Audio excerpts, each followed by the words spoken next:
सब्र का फल मीठा होता है। आपने इस मुहावरे को जरूर सुना होगा। चलिए आज हम इस कहानी से जानते हैं कि इसका मतलब क्या होता है। इस कहानी में बताया गया है कि तारों को कैसे ईर्ष्या का भाव उत्पन्न होता है और श्री नारद मुनि उनको कैसे इस मुहावरे का अर्थ समझाते हैं। यह अत्यधिक सुंदर और प्रेरणादायक कहानी है। आप इसे पूरा जरूर पढ़ें। जब सूरज अस्त हो रहा होता है तब हल्की हल्की संध्या से उत्पन्न होती है और चारों तरफ शांत वातावरण जैसा एक अंधेरा सा छा जाता है। सभी जीव जंतु पशु पक्षी अपने निवास स्थान को जाने लगते हैं और हल्की हल्की हवा चलने लगती है। हम जब आसमान की ओर देखते हैं तो सूर्य अस्त होता रहता है। तभी आसमान में तारे टिमटिमाने लगते हैं। कुछ तारे अत्यधिक चमकीले होते हैं परंतु कुछ कम चमकीले होते हैं। अधिक चमकीले वाले तारों पर हमारी नजर जल्दी पहुंचती है परंतु कम चमकीले वाले तारों पर हमारी नजर बहुत कम ही जाती है। इसलिए हम उन पर ध्यान नहीं दे पाते और उनकी सुंदरता फीकी पड़ जाती है। परंतु उन सब में से एक ऐसा तारा होता है जो अधिक चमकीला होता है, जिसके आने से पूरा आसमान जगमगा जाता है। वह इतना सुंदर और चमकीला होता है कि उसके जगमगाते ही लोगों के चेहरे पर खुशी आ जाती है। उसे हम स्वाति नक्षत्र के नाम से जानते हैं। अत्यधिक चमकीला और सुंदर होता है जिसके आने से लोग खुश हो जाते हैं। इसीलिए बाकी के नक्षत्र स्वाति नक्षत्र से ईर्ष्या करते हैं और अपनी इस ईर्ष्या की कथा को श्री नारद मुनि को बताते हैं। नारद मुनि उन सभी तारों को समझाते हुए कहते हैं कि देखो, जो भी सब्र करता है उनकी कीर्ति संसार में होती है और मुझे प्रतीत होता है कि आप लोगों में धैर्य नहीं है। इसीलिए आप लोग संध्या काल में होते ही तुरंत जगमगाने लगते हैं, लेकिन स्वाति नक्षत्र अत्यधिक समय के बाद आसमान में निकट आता है।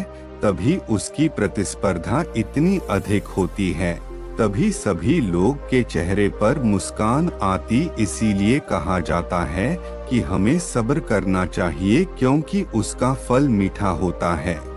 यदि तुम देर में आसमान में टिमटिमाते होते तो तुम्हारा भी महत्व होगा और तुम्हें भी लोग अलग नाम से जानेंगे। नारद मुनि द्वारा समझाई गई बात सभी तारों को समझ में आ गई।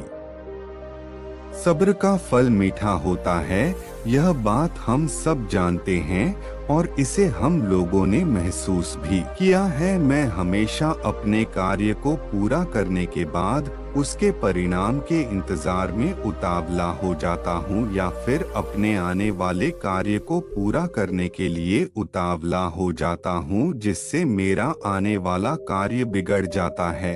परंतु मुझे ऐसा नहीं करना चाहिए। मुझे सब्र करना चाहिए उस परिणाम का या उस आने वाले कार्य का, जिससे मैं उस कार्य को अच्छे से समाप्त करूं और उसका परिणाम भी अच्छा हो। हम जानते हैं जल्दी में लगाया हुआ निशाना हमेशा अपने गोल से बाहर जाता है। हमें धैर्य पूर्वक उस निशाने को भेजना चाहिए, तभी हमें जीवन में सफलता मिलेगी। हमें किसी भी कार्य को धैर्य पूर्वक करना चाहिए, तभी सफलता के दरवाजे खुलते हैं। धैर्य ही ऐसा शस्त्र है जो विकट परिस्थितियों में मनुष्य के मस्तिष्क का संतुलन बनाए रख सकता है और उसको आगे आने वाली चुनौतियों को से निपटने के लिए नए मार्ग को बतला सकता है। बड़े बड़े महात्मा और महापुरुषों के द्वारा भी बताया गया है कि हमें भी किसी कार्य में सफलता पानी है तो उसे चिंता मुक्त होकर करना चाहिए और सब्र रखना चाहिए। परिणाम की सफलता अवश्य मिलेगी। स्वयं पर विश्वास रखे। जीवन उतार और चढ़ाव से भरा हुआ है। जीवन में परिश्रम तो हर कोई करता है, लेकिन सफलता जरूरी नहीं कि हर एक व्यक्ति को मिल जाए। कुछ लोग निरंतर परिश्रम करते हैं, लेकिन जब उन्हें असफलता मिलने लगती है तो वह स्वयं पर विश्वास रखना छोड़ देते हैं और फिर उन्हें लगने लगता है कि अब तो उनके जीवन का कोई महत्व नहीं। दुनिया में कई ऐसे लोग हैं जो असफलता प्राप्त करने के बाद हार मान जाते हैं, जीवन में आने वाली तनिक क्षणों की मुश्किलों से घबरा जाते हैं। ऐसे समय में व्यक्ति को प्रेरणादायक कहानी की जरूरत पड़ती है, क्योंकि ऐसी कहानियां लोगों में आत्मविश्वास जगाती हैं और बताती हैं कि जीवन में सफलता प्राप्त करना आसान नहीं, लेकिन जो व्यक्ति स्वयं पर विश्वास रखता है, लगातार मेहनत करता है, धैर्य रखता है, एक दिन निश्चित ही वह सफल होता है। दुनिया भर में कई सारी प्रेरणादायक कहानियां मौजूद हैं जिससे आप प्रेरणा पा सकते हैं। ऐसी ही यह प्रेरणादायक कहानी है जिसे पढ़कर आपको स्वयं पर विश्वास होने लगेगा। एक बार एक व्यक्ति जीवन में अपनी असफलताओं से हताश होकर चुपचाप बैठा हुआ था। उसकी निराशा देख भगवान स्वयं उसके सामने प्रकट हुए। उस व्यक्ति ने भगवान से पूछा, मैंने अपने जीवन में बहुत कड़ी मेहनत की, लेकिन मुझे अब तक सफलता नहीं मिली। मैं लगातार असफलता प्राप्त करते जा रहा हूँ। अब आप बताइए कि मेरे जीवन की क्या कीमत है। इस पर भगवान मुस्कुराए और मुस्कुराते हुए उसे एक लाल चमकदार छोटा सा पत्थर थमा दिया। व्यक्ति ने पूछा, इस पत्थर का मैं क्या करूं? ईश्वर ने कहा, तुम इस पत्थर को लेकर जाओ और बाजार में इसकी कीमत जानकर आओ। ध्यान रखना, इस पत्थर को बेचना नहीं है। ईश्वर के कहे अनुसार वह व्यक्ति उस लाल चमकदार पत्थर को लेकर बाजार में उसकी कीमत ज्ञात करने निकल पड़ता है। सबसे पहले उसे राह पर एक संतरा बेचने वाला आदमी दिखता है। वह सबसे पहले उस आदमी के पास जाता है और पूछता है, भाई तुम इस लाल रंग के पत्थर का क्या कीमत दोगे? संतरे वाला पत्थर की सुंदर रंगों को देख कहता है, तुम इस पत्थर के बदले में मुझसे 5 से 6 संतरे ले जा सकते हो। व्यक्ति ने कहा कि मुझे तो इस पत्थर को बेचना नहीं है। यह कहकर वह आगे बढ़ जाता है। आगे राह में उसे एक सब्जी वाला दिखता है। उस सब्जी वाले से पूछता है कि भाई तुम इस लाल रंग के पत्थर को कितने में खरीदोगे?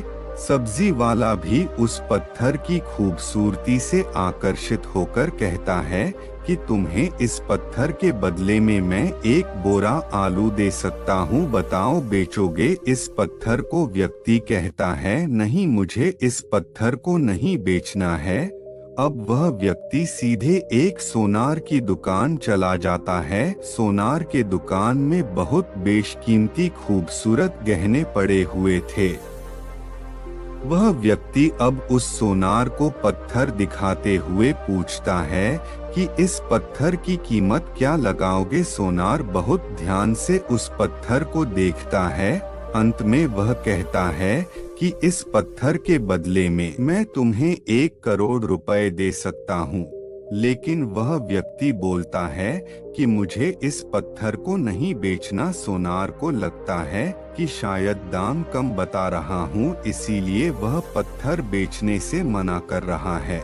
इसीलिए सोनार पत्थर की कीमत बढ़ाकर 2 करोड़ कर देता है।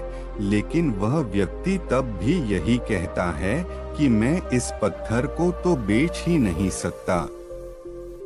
सोनार के दुकान से निकलकर वह व्यक्ति अब हीरे की दुकान में घुसता है, जहां पर बहुत बेशकीमती रत्न पड़े हुए थे। व्यक्ति हीरे के दुकानदार को पत्थर दिखाते हुए इसकी कीमत पूछता है। हीरे का व्यापारी लगभग 10 मिनट तक पत्थर को बहुत ही बारीकता से जांच करता है और अंत में वह एक मलमल के कपड़े पर उस पत्थर को रखकर उसके सामने अपना सिर टेक लेता है। व्यक्ति पूछता है कि इसकी कीमत कितनी है। तब हीरे का व्यापारी कहता है, अरे भाई, तुम्हें यह कहाँ से मिला? यह तो दुनिया की अनमोल रत्न है, जिसे तो दुनिया की पूरी दौलत लगा दो तब भी खरीदा नहीं जा सकता। यह सुन वह व्यक्ति बहुत अचंभित हो जाता है और वह सीधे ईश्वर के पास आता है और सारी घटना भगवान को बताता है। उसके बाद पूछता है कि ईश्वर, अब तो बताइए कि मेरे जीवन की कीमत क्या है। तब ईश्वर कहते हैं कि संतरे वाले, सब्जी वाले, सोनार वाले और हीरे वाले सभी ने तो तुम्हें तुम्हारे जीवन की कीमत बता दी है। व्यक्ति कहता है, मैं समझा नहीं। तब ईश्वर उसे विस्तार पूर्वक समझाते हुए कहते हैं कि तुम किसी के लिए पत्थर के टुकड़े के समान हो तो किसी के लिए अनमोल रत्न। जिस तरह सबने अपनी अलग अलग जानकारी के हिसाब से इस पत्थर की कीमत बताई, लेकिन उस हीरे के व्यापारी ने इस पत्थर की असली पहचान कर ली। ठीक उसी तरह इस दुनिया में तुम कई लोगों के लिए एक मामूली इंसान हो, भले ही तुम में कितना भी हुनर क्यों ना हो, लेकिन वक्त के साथ यह हुनर जरूर निखर कर आता है। तुम्हें बस परिश्रम और धैर्य की जरूरत है।